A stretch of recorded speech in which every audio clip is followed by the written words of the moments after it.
Well, hello. Alan back here. Trying a different format today, as I've been watching some videos as I'm wrenching on cars, and I figure, you know what? The last time I did a video, it didn't really go as planned. It was 4 times longer than I wanted. It took 3 months to get out. That kind of defeats the purpose of trying to update people on certain things. And I've been motivated by other YouTubers who just feel like they have a nice, concise process. Like, hey, I'm just going to talk about it. So, yeah, I wanted to kind of change it up a little bit here. Maybe just show you guys what you actually care about instead of just having the camera pointed at me. I don't want to look at me, right? Let's just talk about the car. So, yeah, I just wanted to kind of give an update on some of the projects I'm doing here. And then I can get about my day and post it quick, and maybe it'll keep things moving a little bit faster. Anyway, what you see here is my latest project. It's a JC10, based off the RC10. I'm going to take this body off here so you can see a little bit more about what's going on underneath. But this is the penguin body that's recommended for it. I wanted to try it out. I don't know if it's going to be legal for the class I want to try it for, but that was the idea, is to see how it fit on the car. It fits good in the front. I had to do a lot of chopping to get it to fit properly in the shock tower. I'll talk more about that in a minute. And then, of course, you can see there's missing other components on it. But I'll give you kind of an overview of what I've got here so far. It's just the JC10 graphite chassis, which is actually really nice. I was surprised by it when I got it. After kind of playing with the Fan RC graphite chassis for my RC10 Reworlds, I was checking out their site and seeing options, because they do have the wide arm, the wide pivot kind of option set up, and the JC10 runs that. I was like, well, let me try that out. So you can see here it's got a nice logo etched into the bottom of it. This is actually a side rail where the cabling runs through, which is really nice, so it keeps the cabling nice. I feel every RC car probably needs to have an antenna, so I just added the antenna and made a hole in that, even though it's really not functional since I run the antenna-less kind of Sandwall receivers. It can run either battery size, which is great. So if I take these off here, these are just the rubber bands that kind of run with it. You can see I've got a full-size battery here that I use for testing. It fits great in there, no problems. And my slightly taller Gen pack, you can see, fits in there too. And it just has this little tray piece to kind of keep them separated. The rack shock tower, I was looking kind of how to do that. Of course, you can see in the front, I've changed a bunch. I'm still getting used to this platform. They make their own bulkhead, which is their version of the RC10T front bulkhead. I did have to drill out the hole in the bottom of it for the body mount. And then they have kind of a bumper that runs across the front. I was thinking about running the other bumper that comes with the truck, but then it extends beyond it. And one thing I've noticed from running newer gen cars like the B6, you basically, with no front bumper, bumpers push way back, the front wheels stick out further. So let's say you're in an endo situation where the car's trying to roll over, it would catch on that bumper. And so when the bumper's really tucked in like that, it gives you more chances to not crash. So I wanted to try that setup with it. I can still run an RC10T front bulkhead if I want. And even the mounts you can see here are for the rails that go through on a standard chassis. But it's so stiff, I don't think I'm going to be running them. I think I messaged them just to confirm I don't need that, because I haven't run on my other graphics car, my other graphite chassis. The rails are just really super smooth. Everything bolts right in. I really love these side rails. That was actually a motivating factor for another car I'll talk about more next time. But it just goes in super smooth. It's really flush. It goes in with 3 screws. It reminds me a lot of the side rails on a chassis for like the B6 or B5M or anything like that. Even the B7, of course, you can see has a very similar setup. You can see how narrow it is in the back. Super narrow. They basically cut out the material that runs across here for the original location of those rear hub carriers. And the rear hub carriers kind of threw me off. I thought I could get away with anything, but I think these must be like they're molded off of some type of RPM style. I got to do my homework and see where that's at. But the styling is different. not the standard RC10 or RC10T rear mounts. The bulkhead is, I thought, was just super slick. It's nice and molded. It has a little part way here for the cabling that's probably going to run in the same spot. And then you can see the shock tower there. I'm playing with a different shock tower. I've got some Dragon Punch RC for the back I wanted to play with, just because it gives you more variation in the height. And then this I thought was really slick is the plastic transmission mount, because that's one problem with the original ones is that this plate is always, there's always some gap or something in between it. And Cliff Led said years ago in an interview on one of his setups that it can tweak the car if you try to bend that out some. So I was like, no, I think that's a good idea. Having plastic, it's something they moved to when they went to the B4, B5 platforms. So I'm curious to see how that works overall. By the way, this is the transmission I was planning on putting into it. But I didn't read the instructions since I'm building a JC10 from spare parts and parting out my reworlds. I got the wrong case.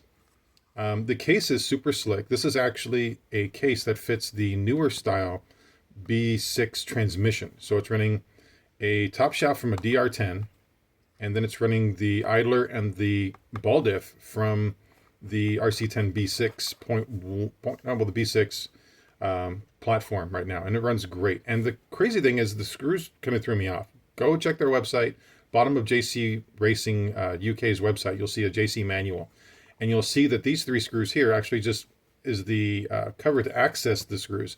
This plate is actually screwed on separately. So these screws go into this section of the plate of the transmission case, and then the case bolts onto this part. So you don't have to tear down the transmission every time. Now, this was great just for like maintenance. You know, if you lose a idler or something, you're going to be rebuilding it anyway. But I just thought that was really slick. I wanted to pair it up with the J Concepts transmission mount. It also gives room if I want to put a fan, because I've been playing with that with some other cars. And I think that's really cool. Of course, I've got my sticker on here from Swag RC. They hit me up. Thought that was hilarious. So that one went on my car right away. Yeah, so I'll be working on that. I'm hoping to get that going. I got to figure out which arms I can use in the back. They're not RC10T arms, I don't believe. They're too long. I think they're based off of a kit from RPM or something back in the day. You can see there's some variations of it. But that takes me to the front. If you look at the front of the car, you'll notice these arms are not associated. They're not RPM. These are Traxxas arms, believe it or not. This is something I learned from my visits at Hobby Action. There was a guy who was building a trailing arm RC10 for the BK Classic, and I thought it was awesome. But he was trying to get it to where you could get parts off the shelf, and they found out the Traxxas Rustler TRX arms bolt directly on. There's no binding. I mean, look at that. It just goes right in, which is fantastic. So I was really happy to see those kind of go together with it. So I'll be probably matching them up with the associated ins out there. I've got to do some math still for the turnbuckle lengths. I'm going to be running 8mm hardware because I don't like the original ball cups that are always popping off when I'm racing these things hard on high grip. Even a non-high grip. I was racing, what was it, the 2016... Maybe, yeah, it was the 2016 Reedy Outdoor Off-Road race up in Hot Rod. And I was racing the main. I decided to race mod. It was a low turnout, but I got to race with Rivkin, which I thought was cool. But then, coming in the first corner, I popped a freaking ball cup. So, yeah, I was like, all right. After that race, I was like, all right, I'm done with that. I'm going to get all that hardware off. I'm going 8mm from now on. Never had a problem with the B6 popping them. So, yeah, I'm just going to go with the newer hardware on that setup. But, yeah, I'm really interested to see how this platform compares to the parted out RC10 reworlds that I have, that I've been using for several years. I've been using pretty much every year the BK Classic. I did run a B2 2 years, but I've always had issues keeping the front down. There's a lot of modifications, I think, to really get the B2 B3 style platform to work on high grip, because it just wants to work off the back wheels when you're around the track. So I always felt the RC10 platform was better balanced. So that's what I've been kind of going for. And I feel like I can push this car harder. This was before more spare parts were available for it. But I feel like these cars do drive a little better on uh, high grip situations. So speaking of the RC10 reworlds, you can see here I've got the back of my RC10 reworlds here. The back of the chassis, the body I cut off just because of, you're racing it, you don't want to take it in and out all the time. I was racing 12 millimeter, you can see this here. I've got a slot machine in there.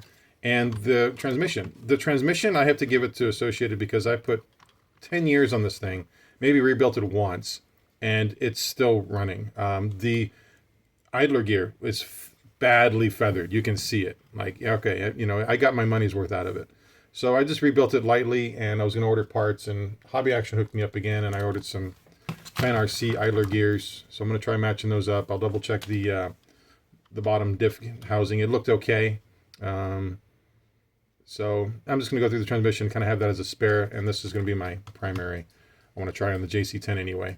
Yeah, I'm getting a lot of spare parts. I don't like cutting off the back of the body, which is probably the only thing I'm not a big fan of on the JC10 is that you lose that. I might incorporate something like that from later on, I don't know. But my BK body, that's where it came from. That's what I was running on that car there. But I really don't want to chop into the front. I actually painted up another body just for another car I'm working on. And this is meant for the standard front end, and I don't want to chop that up yet for this smaller shock tower. But I really love how that came out. I'm playing with a completely different paint scheme this time. I'm trying to keep it kind of retro, but I'm also going to be racing with my nephew, hopefully, in October for the vintage race in Vegas. So I wanted to kind of come up with a paint scheme that was similar to ours, so we could kind of run together. He's going to run more pink in his, but the black, the white. I love the kind of the mixture on it. It really pops on when I was just playing with it on the street. But yeah, here's the standard body on that one for now. Got to chop a lot up. It almost reminds me of like an 8th scale where you've got another section of the body in the front. It really kind of chops it away. So I might have to, Shigu a piece of Lexan or something here to kind of strengthen it because it's pretty light. Unfortunately, this body doesn't seem to have any type of support in the rear. Looks like it's just running Velcro across the bottom to support it. And I'm probably imagineering some type of brace or spacer in the back of the body to kind of keep support there in case of a crash or something. Because I found like in the B6 racing them on high grip, eventually something's going to hit and the body is going to twist. And so a few companies came out with these little adapters that would sit about right there on the back of the shock tower. And the body had some almost like a shelf to set on. You could even use that as a body mount like I did on the RC10 setup. I used an RC10T mount backwards to kind of run that. But anyway, that was kind of my first look, and I've been playing with this now for about a month or so now. We'll see if I can get the transmission figured out. I'm hoping to bolt that in soon. That'll really start speeding up the project. I've got some bigger shocks on order. See when those come in. Otherwise, I'll probably just run the other shocks I have here from the reworlds. I don't know yet. We'll see on those. They're just the standard reworld shocks with the Avid adapter so I can run 12 millimeter springs. So that was nice for tuning on that. So we'll see. But yeah, I'm really pumped about this particular car to see how it works compared to running the RC10 for years now on high bike tracks. With that in place, I don't know what's going to happen to the BK Classic this year with the associated race basically happening the same weekend. I've messaged them on it. I don't know their plans, especially since some of the local racers are also going to that associated race because they're sponsored by Associated. So I feel like it could be just a one-off event, which makes it kind of special. I'll be racing with family as well. Hopefully I get some other friends that are going to be joining me. But I've signed up for the two-wheel drive, 94 to 98 class, simply because I felt this car was too modified to race in the 93 and below class. Also, that gives me the option to run like the B2, in case I don't like the way this car handles or doesn't work the way I was expecting. I can change to the other car I was planning on being kind of as a backup. But yeah, I want to put some miles on them, do a good shakedown with it, and see how it works. Now that they're kind of racing the local outdoor track more often on the weekends, probably just take it out and do some laps with it, just kind of see how it feels in actual dirt. The vintage race is supposed to be on actual like fluffy kind of dirt, so I'm expecting like a bow tie or pin tire, maybe even a step in. I don't know. I'm going to mount up some because our local track uses step in outdoor. Everywhere else I race these cars, it's freaking slicks or scribbles. So it'll be nice to kind of put these back in their natural habitat. But yeah, just a quick video. I've also got the drive shafts from JC Racing on this. I actually tried these in my RC10 four-wheel drive. Because that car has issues with the dog bone length because it runs the same CV from the rear worlds, and the shocks they give you are too damn long. There's some geometry issues with that car, but I've ordered the Fan RC replacements that are just a little bit longer. These actually hit in the back under load on the on compression. So I didn't want to put these in there, damage the transmission and like that during racing. So I was like, yep, these aren't going to work for that. These slightly longer ones were meant to work with the JC10, so I've got them. This is actually the hardware it comes with. I thought it was hilarious. It comes with the little blue insert, but then a black outer one. I mean, it's like, yeah, I've got another type over here somewhere in this mess of parts that I've been building with. Yeah, see, there's the ones from the rear worlds, which are blue. So, yeah, I'm really excited to see if I can take this guy for some laps, and hopefully this summer start taking it for some high bite racing at tracks relatively near me for a day or so. Get some good time on the car before the race, because new race cars just don't work the way you expect, and I don't think we're gonna have a ton of track time when we get up to Vegas unless they open the track super early. I don't think so. But the more time I have on the track with a new car, the better. I can kind of tune that out and see how electronics work. I've got them in the background here. I've got all kinds of electronics. I've been building 4 cars this month already. Things are all over the place. So time for consolidation and get these projects going. But anyway, if you enjoyed it, let me know. And no, I'm not going to put myself to making a video all the time. I'm just going to kind of just do it as the projects feel like they're worthy, or I just want to talk about an update on them. Hopefully it gives you guys some motivation to do something similar, or maybe the projects you're working on, or just something to listen to in the background while you're wrenching as well. So just wanted to return the favor. RC Vintage, I appreciate your channel. Thank you very much. Is kind of borrowing your style from this one just to see how it works for me. So anyway, guys, have a good week, and I'll chime in again when I have something worthy. Thanks.